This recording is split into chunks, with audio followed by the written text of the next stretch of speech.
Alors c'est tout à fait réjouissant de parler maintenant, c'est-à-dire après les différentes interventions de M. Maire, de M. Saboureux puis de M. Jouve, parce qu'il y a un véritable alignement entre nos différents points de vue, même si on regarde nécessairement les choses de façon un petit peu différente, puisque je vais d'abord parler d'où je suis en quelque sorte, et d'où je suis, c'est dans une école de management, c'est-à-dire tout à fait en amont, on va dire, de ce qui peut se passer en entreprise.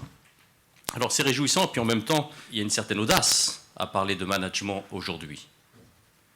Si on regarde les différents scandales, si on regarde la crise, l'avions-nous anticipé? Si on regarde maintenant la souffrance au travail, dont l'acmé dramatique en sont quand même les suicides, parler de management. Alors je crois que si on veut développer un certain nombre d'idées, il faut déjà poser un cadre. Le premier cadre, c'est cette idée que le management, ce n'est pas ce que Austin, un philosophe, avait pu appeler un énoncé performatif. Ça n'a rien à voir avec le dire, c'est faire. Le dire, c'est faire, c'est par exemple quand je dis je vous marie. Ça, c'est un énoncé performatif. Le seul fait de le dire, si je suis en position de le faire dans la mairie, de fait, vous vous trouvez marié. C'est François Giraud qui disait avec beaucoup de talent qu'aucune théorie n'a jamais soulagé, et moins encore soigné, aucune angoisse ou aucune névrose. C'est-à-dire que je peux tout connaître des théories du management et être un bien mauvais manager, et à contrario, je peux ne rien connaître des théories du management et faire plutôt du très bon travail dans ce domaine-là, dans l'entreprise. C'est-à-dire qu'il n'y a aucun rapport entre la compréhension intellectuelle des choses et la compréhension physique. L'aphorisme célèbre rappelé par M. Maire ce matin, grand patron, ancien ministre de l'économie et des finances, il n'est de richesse que d'homme, XVIe siècle. Jean Bodin pour être précis. Seulement quelques années après, 18e, Robert Owen. On ne le connaît pas, Robert Owen. On n'enseigne même pas dans les écoles de management.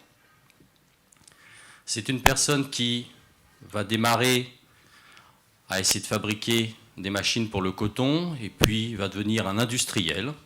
Et puis, comme souvent, les personnes qui réussissent, soit dans le monde des affaires, ou dans le monde de la science, ou dans d'autres circonstances, vont réfléchir un petit peu. Et il va développer deux idées forces qui ont toute leur actualité aujourd'hui. La première idée, c'est que si le chef d'entreprise a un peu d'argent, un des meilleurs investissements qu'il puisse le faire, c'est de le dédier à l'amélioration des conditions de travail. Deuxième idée clé, il est le premier à faire le lien entre ce qu'on appelle le bien-être et la performance. Pas plus nous l'enseignons des gens comme Mary Parker Follett, plus récente, début du XXe siècle. Alors certes, on l'a un petit peu moins oublié puisque Peter Drucker a pris appui sur ses travaux et revendique ses sources. Trois idées clés, tout à fait contemporaines. La première, c'est l'idée du gagnant-gagnant dans une négociation. Ça a 100 ans. Deuxième idée clé, tout à fait remarquable, c'est la diversité. L'entreprise a besoin de profils différents. Et troisième idée, le management, ça vaut pour les entreprises privées, oui, mais aussi pour les administrations. La seule question du manager, c'est la question de la décision. Qu'est-ce que je décide? C'est Helmut Schmidt, l'ancien chancelier de la République fédérale d'Allemagne, qui a développé cette idée-là lorsqu'il a fait le parallèle au sortir de son parcours politique. Nous sommes en 1982, et il fait ce très beau parallèle finalement entre le métier de politique et le métier de manager, et dit c'est la même chose cette histoire-là. Il faut décider. La difficulté lorsqu'on doit décider, nous raconte-t-il, c'est qu'on est toujours tout seul au moment de la décision. On a pu, en amont, s'entourer de conseils, mais au moment d'acter, on est tout seul. Or, dit-il, si je suis tout seul, j'encours trois risques. Le risque de l'opportunisme, le risque du charlatanisme et le risque de l'erreur. Et pour être un petit peu moins bête, nous dit-il, il faudrait qu'on puisse s'appuyer sur un plus grand que soi. Oui, mais il n'y en a pas, je suis tout seul à décider. Alors le plus grand que soi, qui l'est-il? Pour Helmut Schmidt, c'est ce qu'il appelle la référence culturelle. il faut être en amitié, c'est-à-dire comprendre quelque chose. Ce peut être la philosophie, ce peut être la littérature, ce peut être l'histoire. Pour d'autres, ce sera pourquoi pas la religion, peu importe. Et Helmut Schmidt nous dit très concrètement, quand il a dû prendre des décisions dans des difficultés, dans des moments extrêmement difficiles, notamment lorsqu'il a été confronté à des affaires de terrorisme, eh bien lui il se tournait plutôt vers la philosophie, parce que c'était la référence avec laquelle il était en amitié. Plutôt la référence est philosophie allemande, du plus ancien au plus récent, Kant, Nietzsche, et puis Karl Popper, qu'on met dans la philosophie allemande, autrichien, même si ensuite exilé à Londres, il a beaucoup écrit en langue anglaise, et tout à fait contemporain, puisque Karl Popper est mort en 1994. Alors si on veut regarder un petit peu, avec cette référence culturelle, ce qui se passe, qu'est-ce qui se joue dans l'entreprise, eh bien il me semble qu'aux côtés de Robert Owen, qu'aux côtés de Mary Parker Follett, on devrait tous avoir un livre sur nos étagères lorsque nous faisons du management. C'est un livre qu'on doit à un philosophe français dont on a fêté le 50e anniversaire de sa mort en 2010. C'est Albert Camus. Ce livre, c'est le mythe de Sisyphe. Première phrase du mythe de Sisyphe. La seule question de la philosophie, c'est la question du suicide. Juger que la vie vaut la peine ou ne vaut pas la peine d'être vécue, c'est répondre à la question fondamentale de la philosophie. Tout le reste, nous dit-il, que le monde est 3 dimensions, que l'esprit est 8 ou 12 catégories, vient ensuite, ce sont des jeux. Et il ajoute, et s'il est vrai, comme le veut Nietzsche, que le philosophe, pour être estimable, doit prêcher d'exemple, on voit tout de suite l'importance de la réponse à la question, puisque de cette réponse, il y aura le geste ou non. Première phrase de ce livre écrit en 1942. Et il continue. Sisyphe, dont on sait qu'il avait été condamné par les dieux à rouler toujours le même rocher dans les enfers, rocher qui, arrivé ou à peine arrivait-il au sommet, redescendait. Il ajoute, les dieux avaient pensé, avec quelque juste raison, qu'il n'est pas de punition plus terrible que le travail inutile et sans espoir. Et toute la démonstration de Camus, bien évidemment, le Sisyphe, c'est le travailleur d'hier, c'est nous expliquer que malgré tout ça, eh bien, il faut imaginer Sisyphe heureux. Sisyphe qui roule son rocher, c'est l'OS, l'ouvrier spécialisé d'hier, l'ouvrier sur la chaîne de Ford, puis après sur d'autres chaînes de montage, où vous savez qu'à la division verticale, Ford avait créé la division horizontale, c'est-à-dire c'était plus l'ouvrier qui se déplaçait, mais les pièces à monter ou l'automobile qui se déplaçait.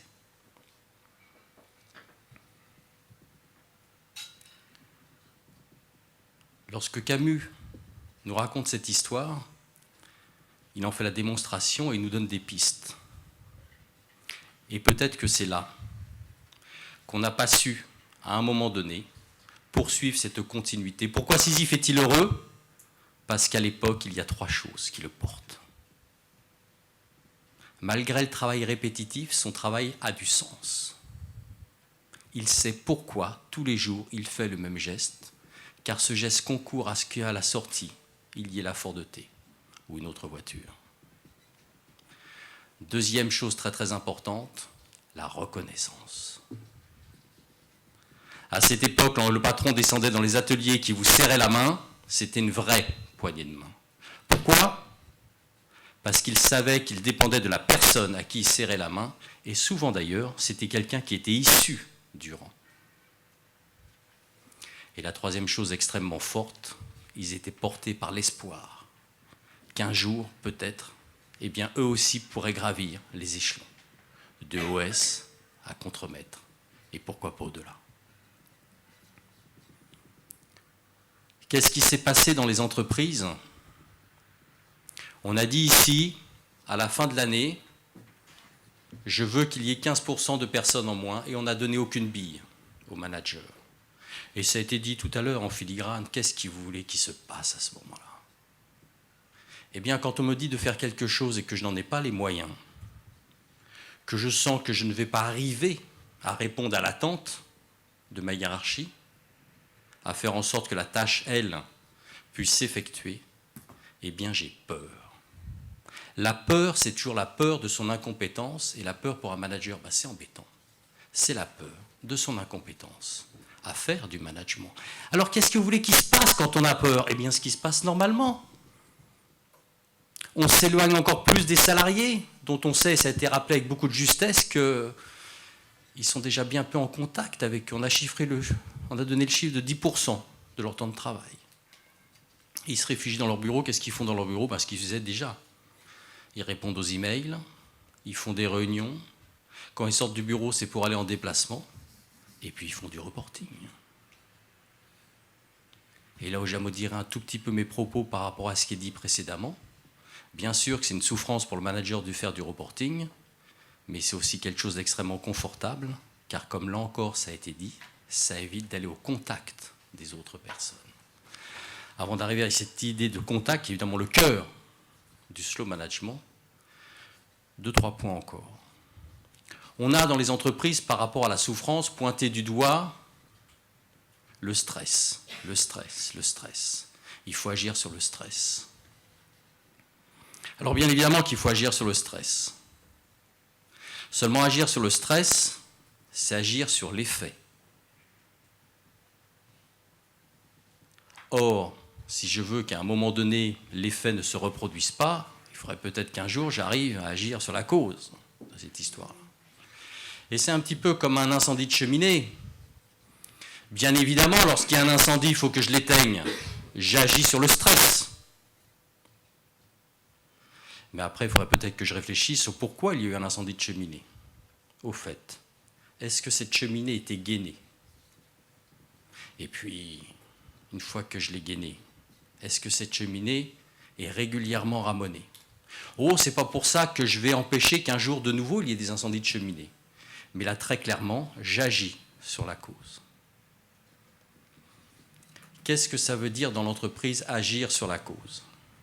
Eh bien, ça veut dire essayer, et quand je parlais de réjouissance tout à l'heure, c'est au sens propre du terme, de voir qu'il y a des entreprises qui, effectivement, s'y attellent, ont le courage, essaient des choses, et puis parfois, comme on l'a vu, avec de très très beaux résultats. Alors, cette idée de slow management, d'où vient-elle? Comme souvent, ce sont des personnes qui ont défriché le terrain. En l'occurrence, si on devait trouver les pères du slow management, ils ne l'appelaient pas comme ça à l'époque, ils appelaient cela le management en se promenant. C'est Bill Hewlett et Dave Packard, donc les fondateurs d'HP, qui avaient imaginé ou pensé qu'une des choses les plus importantes, c'était d'aller à la rencontre des personnes. Ça a été formalisé un peu plus tard par un autre dirigeant extrêmement célèbre, qui est Jack Welch, et qui disait qu'en fait, le manager doit avant tout être un manager enseignant. Qu'est-ce qu'un enseignant? C'est d'abord quelqu'un qui va à la rencontre d'un certain nombre de personnes, bien évidemment, mais pas seulement pour délivrer du savoir, comme ça a été dit également, pour écouter. C'est-à-dire qu'il faut que le manager, à un moment donné, effectivement, se mette en danger. Danger de quoi? Danger éventuellement d'être critiqué, danger d'être remis en cause, danger d'entendre des choses peut-être désagréables par rapport à tel ou tel pan de l'organisation de l'entreprise. Et une des difficultés qu'on a, c'est que pour pouvoir encaisser ces critiques, pour pouvoir être capable de dire à un moment donné, oui, tiens, là, je ne sais pas, qu'est-ce que tu en penses? Je n'ai pas la solution à tout. Eh bien, il faut être drôlement fort déjà. Il faut être sûr de sa compétence.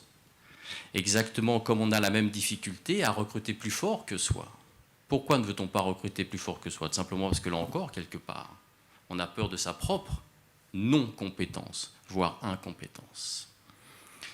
Le slow management, c'est cette idée extrêmement simple qui va, par la rencontre que je vais nouer avec les personnes de mon entreprise, essayer de leur redonner ces choses fondamentales qu'on a qualifiées au nombre de 3, à la fois du sens dans ce qu'ils font, des signes de leur reconnaissance, et puis essayer de dessiner de l'espoir par rapport à l'organisation, mais comme je vais m'adresser à chacune des personnes, ou en tout cas je vais essayer d'en rencontrer le maximum et de le voir et fréquemment, et de façon répétitive, la pédagogie c'est l'art de la répétition, de façon aussi à leur donner leur espoir à eux.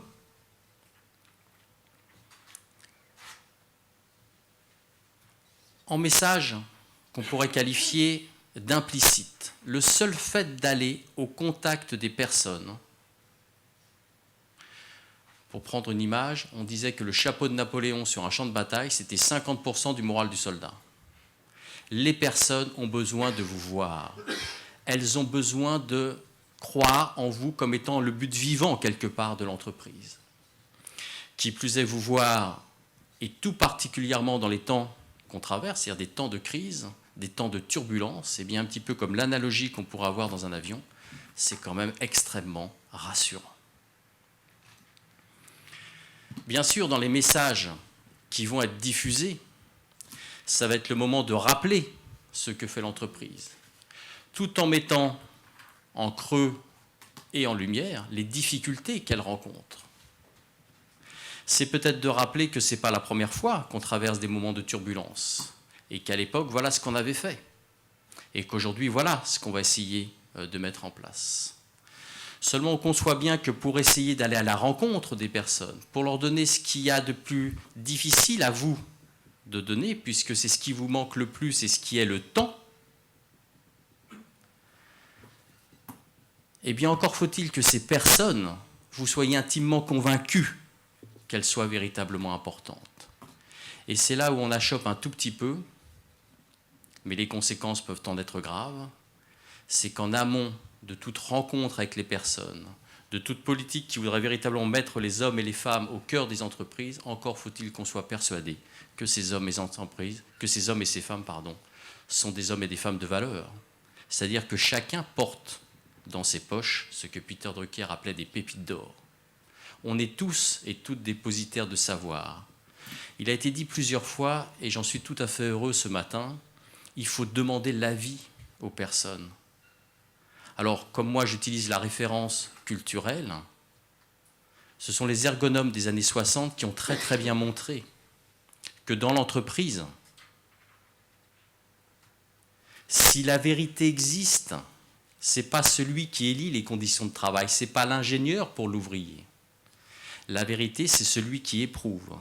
C'est le pétrisseur de Bachelard. Je parlais de la compréhension intellectuelle des choses par rapport à la compréhension physique des choses. La vérité, c'est celui qui fait, qui éprouve.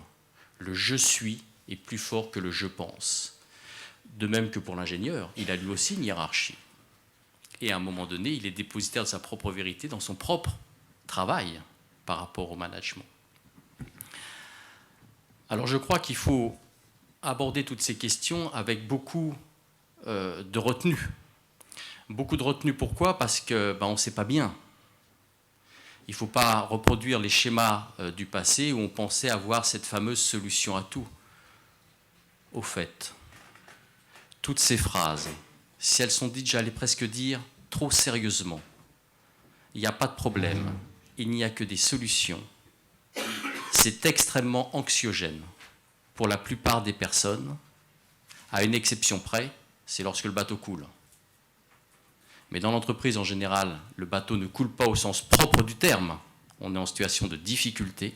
Et en situation de difficulté, dire à des personnes qui voient que le bateau, si on continue comme ça, il va couler, si on dit il n'y a que des solutions, aïe, aïe, aïe. Et je rajouterai, et quand bien même vous auriez la solution à tout, c'est dramatique. Il y a un très très beau film, c'est Talons aiguilles, de Pedro Almodovar, où on voit à un moment donné cette femme, qui a été une pianiste extrêmement célèbre. Puis, elle a arrêté sa carrière, et un jour, elle a poussé sa petite fille à prendre des cours de piano. Sa petite fille prend des cours de piano, et à peine sa petite fille commence-t-elle à répéter, qu'elle n'a pas d'autre urgence que de se mettre à côté pour lui montrer ce qu'on peut faire lorsqu'on est une pianiste. Évidemment, comme c'est une très très bonne pianiste, que voulez-vous que la petite fille fasse ? Elle est écœurée. Sa mère joue trop bien, jamais elle n'arrivera à jouer pareil. Et donc elle arrête.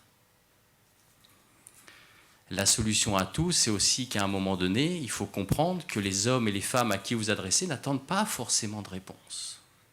Simplement, et c'est déjà beaucoup, du temps d'écoute, du vrai temps d'écoute. J'ai dit tout à l'heure la poignée de main du patron. On a tous en tête ce film célèbre, Itinéraire d'un enfant gâté, où on voit comment Belmondo apprend à Richard Anconina à dire bonjour. Et il lui dit, quand tu dis bonjour, il faut que le bonjour, la personne l'entende comme à ce moment-là, c'est la personne la plus importante pour toi.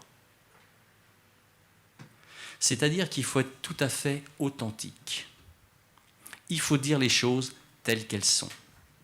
C'est Camus qui dit qu'il y a une petite différence entre dire du condamné à mort, il va payer sa dette à la société, et dire de ce même condamné à mort, on va lui couper la tête. Il ne faut pas faire en termes de management comme on faisait au XVIe siècle lorsqu'on amenait les suppliciés à l'échafaud, où le prêtre, et on le voit dans ces petits musées italiens, avait des petits tableaux qu'on mettait devant la personne pour que celle-ci ne voit pas la potence. Dire les choses, être authentique, revenir dans ce qu'on appellerait dans le domaine du sport finalement les fondamentaux, finalement ce qui est de l'ordre du bon sens. Lorsque je dis qu'il faut donner du temps, on va me dire on n'a pas beaucoup de temps, c'est vrai. Seulement, on a tous fait l'expérience qu'a tout à fait bien, on va dire, concrétisé, écrit même, pensé, une personne qui s'appelait Primo Levi.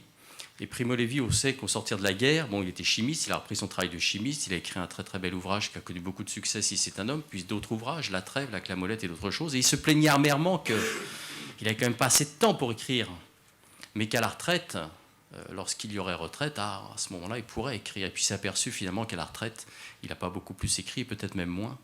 Et il a écrit ce très joli mot, c'est que le temps peut être un matériau hautement compressible. Et on a des managers, notamment, qui organisent ce temps pour aller à la rencontre. Ça peut être je travaille 2 heures dans mon bureau, et puis aussi pour décompresser, un petit peu comme un automobiliste s'arrêterait à un moment donné pour faire une pause, on va à la rencontre des personnes. Ces temps, il faut les provoquer, c'est prendre l'escalier peut-être plutôt que l'ascenseur. C'est-à-dire qu'à un moment donné, exactement comme le politique, il faut tout faire pour ne pas être coupé, finalement, des personnes avec qui on travaille, et donc de leur vérité. Quand je disais qu'il faut être très modeste, c'est qu'on recherche non pas la meilleure solution, mais la moins mauvaise solution peut-être à un certain moment. La question de la vérité, c'est une question très très ancienne, c'est la question des Grecs, Socrate. À quelles conditions la vérité est-elle possible ? Et puis quelques siècles plus tard, on l'a nommé tout à l'heure, Kant il va reprendre cette question, puis il va dire, c'est drôlement ambitieux, il lui substitue une autre question, à quelles conditions la connaissance est-elle possible ? Et puis plus tard, on l'a aussi nommé, Karl Popper reprend. Et qu'est-ce qu'il nous dit, Karl Popper ? Même cette question de la connaissance, elle est trop ambitieuse. Et il lui substitue une autre question, à quelles conditions le progrès est-il possible ? Et le progrès, pour Karl Popper, le progrès managérial pour Karl Popper, qui a beaucoup travaillé avec les gens de l'ESCP à l'époque, qu'est-ce que c'est ? Eh bien, il nous le dit, c'est partir d'un problème P1. Suffisamment complexe pour qu'on se mette à plusieurs pour essayer de le résoudre. Et puis, bien, les idées qui nous paraissent non avenues, eh bien, on les élimine. Dans le langage philosophique, on fait mourir les théories à notre place. Et puis, dans les 2-3 idées qui restent, vous connaissez ça par cœur, eh bien, on va en tester quelques-unes. Mais ce qui est très intéressant, c'est qu'on n'arrive pas à une solution quelques mois après. On arrive à une moins mauvaise solution. Qui a quelle forme, la moins mauvaise solution ? Eh bien, la forme d'un nouveau problème. Mais il nous dit qu'il y a eu progrès. Pourquoi ? Parce que ce problème P2, il est plus complexe et donc il est plus intéressant que le premier problème. Et il reprend et fait ce très beau parallèle entre les 2 étymologies du mot management. Première étymologie, c'est la contrainte, c'est le manège, c'est le cheval, ça vient de managérer, c'est de contrôler. Et puis il y a une deuxième étymologie qui aurait davantage à voir avec des choses autour de l'attention portée à l'autre. 16e siècle, c'est ménager. C'est le majordome qui en quelque sorte devait ménager les ressources physiques et humaines. Qui veut aller loin, ménage sa monture en l'occurrence.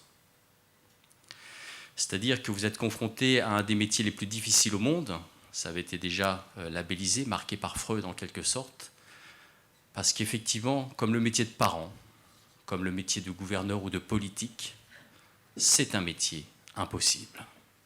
Impossible parce que quoi que vous fassiez pour les hommes et les femmes, c'est jamais exactement ça qu'il aurait fallu faire. Il en va de même pour le métier de parent. Ça ne vous a pas échappé. C'est un métier impossible parce que le but du management, le but du métier de parent et quelque part le but sans doute du métier de politique, ça serait la cessation du métier de management. C'est-à-dire qu'à un moment donné, les hommes et les femmes pourraient savoir tout à fait ce qu'elles doivent faire, comment elles doivent le faire, et on passerait de cette très très belle notion qui est non plus d'avoir des subordonnés, mais qui serait d'avoir davantage des coéquipiers. Et puis impossible, si je vais jusqu'au bout de l'analogie avec l'amour, parce que dans ces cas-là, il faudrait peut-être l'encens au sens auquel l'entend Lacan. Qu'est-ce que l'amour? Qu'est-ce que serait le management? C'est de vouloir donner à quelqu'un quelque chose que je n'ai pas et dont l'autre, en plus, ne veut pas.